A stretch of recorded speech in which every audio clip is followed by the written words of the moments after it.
às custas do sofrimento alheio. Dizer que desigualdade é natural é uma desculpa preguiçosa para justificar a concentração de riqueza. No socialismo, não nos iludimos com meritocracia vazia. A verdadeira inovação nasce quando todos têm segurança e recursos para desenvolver seu potencial, sem medo de falhar e sem viver à mercê dos interesses de bilionários e corporações.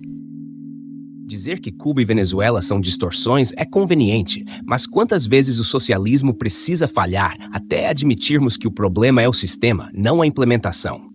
As alegações de exploração histórica não justificam por que países como Singapura, que não colonizaram ninguém, prosperam com economia de mercado, enquanto regimes socialistas afundam em pobreza.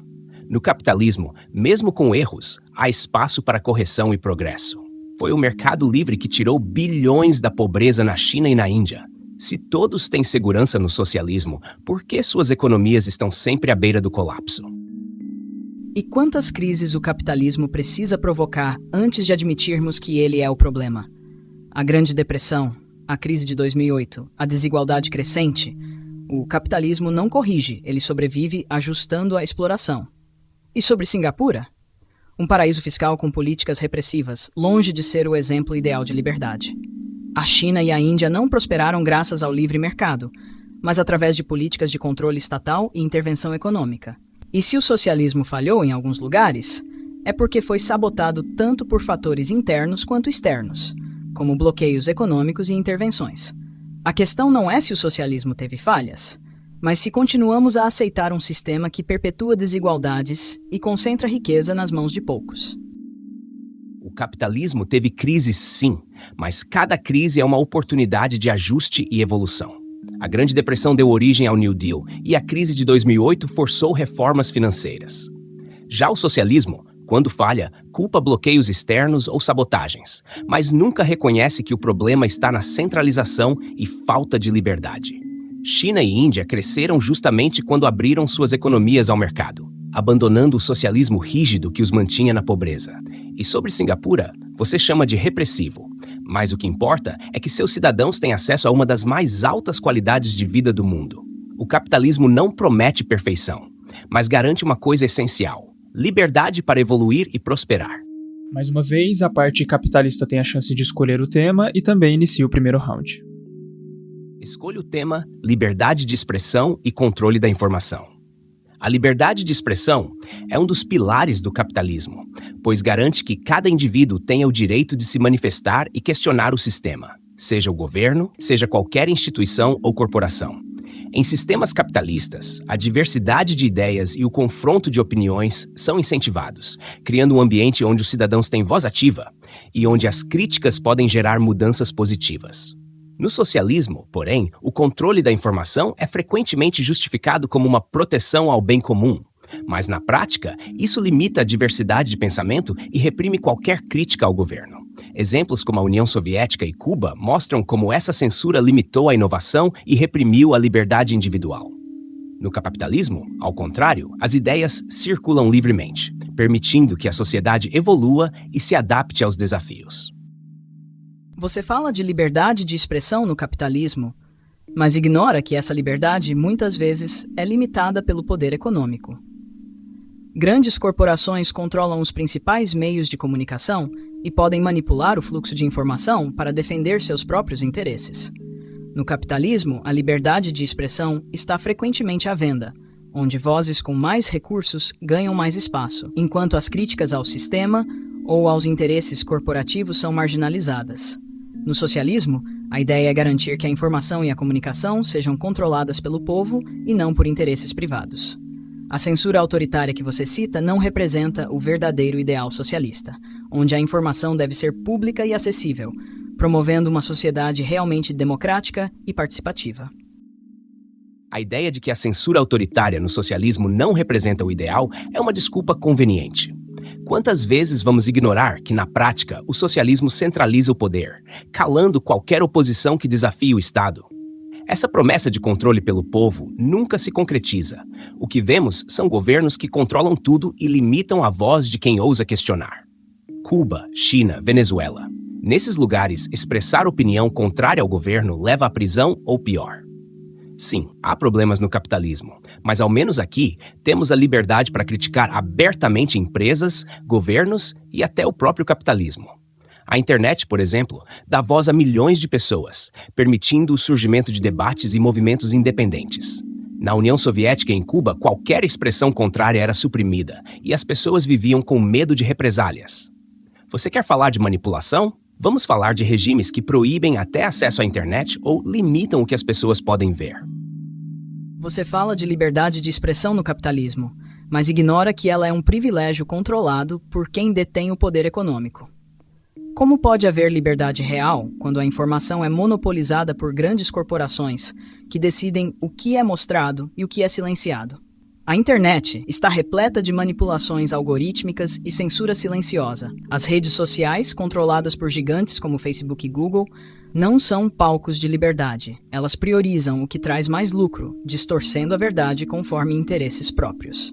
E enquanto você critica a censura estatal, esquece que as vozes que denunciam o capitalismo são marginalizadas, ridicularizadas ou até silenciadas. Falar de controle pelo povo é irônico, pois no capitalismo, quem controla a informação não é o povo, mas os bilionários que decidem o que você lê, vê e acredita. Você diz que a liberdade de expressão no capitalismo é controlada por corporações, mas olhe para esse debate que estamos tendo. Você tem total liberdade para criticar o capitalismo, expor suas ideias e fazer acusações sem medo de repressão. Essa é a essência da liberdade, a capacidade de dialogar, questionar e desafiar. Poderíamos ter essa mesma oportunidade em um sistema socialista, onde críticas ao governo são frequentemente silenciadas? A experiência mostra que, em regimes socialistas, a dissidência não é apenas desencorajada, mas severamente punida. Além disso, o que você chama de monopolização da informação é um reflexo do mercado. As empresas que não atendem às necessidades do público não conseguem se sustentar. No capitalismo, as vozes alternativas podem surgir a qualquer momento e desafiar a narrativa dominante. Você fala de liberdade de expressão como se fosse um direito garantido, mas isso é apenas uma ilusão, enquanto a informação é dominada por algumas corporações. É fácil criticar o sistema quando se tem um microfone em mãos, mas a realidade é que a maioria das vozes que desafiam a narrativa capitalista é silenciada pelo poder econômico que dita as regras. Podemos ter um debate aqui, mas quantas pessoas têm a mesma oportunidade fora deste espaço? Na prática, a liberdade de expressão é restrita àqueles que têm recursos, aqueles que não têm medo de perder tudo se manifestando. E você menciona a pluralidade de ideias, mas isso é uma fachada. As mesmas grandes empresas que controlam a informação podem facilmente sufocar vozes alternativas que não atendem a seus interesses. Pense nas pessoas que têm ideias inovadoras, mas são desencorajadas por um sistema que valoriza o lucro acima da verdade. Você diz que a liberdade de expressão é uma ilusão no capitalismo. Mas é exatamente aqui que as vozes alternativas encontram espaço para brilhar. A crítica ao sistema não é apenas permitida, é incentivada. Olhe para os movimentos sociais, como o Black Lives Matter ou o Me Too. Essas lutas emergiram e ganharam força, desafiando instituições e mudando o discurso nacional. Tudo isso em um sistema que permite vozes divergentes. Em contraste, em sistemas socialistas, como na Cuba atual, críticos do governo enfrentam repressão severa. Quantas pessoas foram presas ou silenciadas por expressar sua opinião?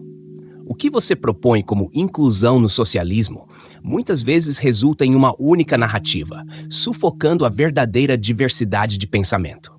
A história nos mostrou que quando o Estado assume o controle da informação, o que se perde é a verdade, e o que fica é a propaganda.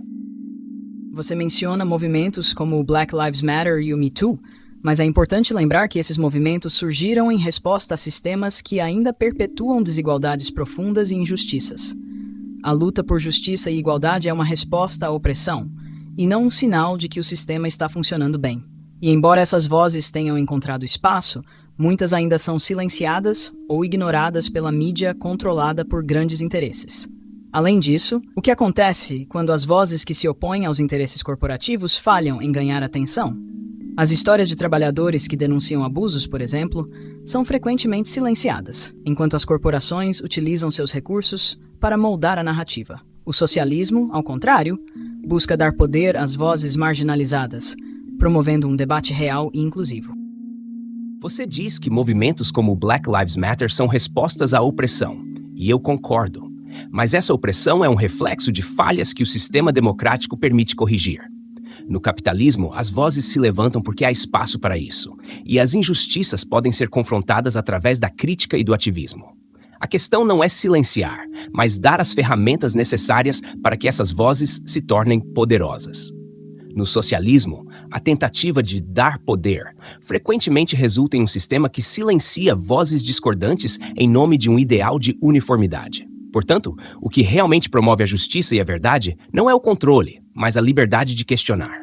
A luta por direitos é uma oportunidade de crescimento, não um sinal de fracasso. A liberdade de questionar no capitalismo é limitada a quem pode arcar com o custo de ser ouvido.